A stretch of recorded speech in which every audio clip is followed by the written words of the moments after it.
Hey there, Brendan. I just read your essay entitled Socioeconomic Oppression and Abuse.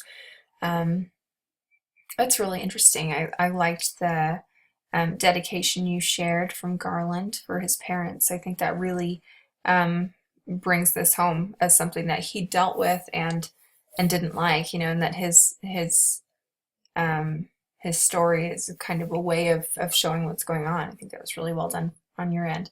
Um, your thesis is fine. It's quite long, but it's fine. It's well written.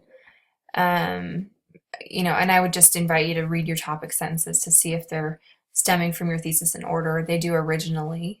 You talk about the similar fate, and then let's see if you talk about the story as a vehicle. Not really. Mr. Haskins, the man in need of land, comes to Butler, rich in hopes of becoming a tenant at one of the farms he owned. So that doesn't come straight from the thesis. So just make sure that your topic sentences are stemming directly from it. You do address these points in order, but it's a little bit muddled because the topic sentences aren't always clearly derived from the thesis.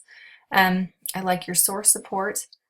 I, this is really nice. So this helps the reader know this is why it matters to him. And I like how you show, that Haskins is a good, honest man and Butler's conniving and snide, and all of those things. Those are really good points to make. Um, let's see. Make sure you've got subject clarity here. Here is a man who's put his whole heart into this, and you've just quoted Butler. So just make sure that the reader knows to whom of whom you're speaking.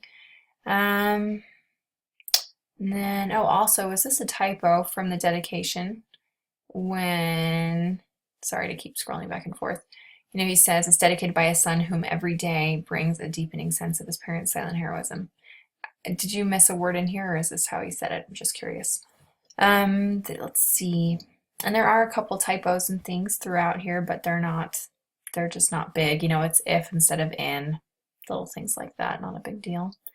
But do a final proofread, maybe, finish an essay at night and then read it the next morning to see if you see anything else that's just a little out of place to correct. Um, no real concerns in here. I mean, just a couple organizational things. Um, and I'm intrigued by your revolution idea.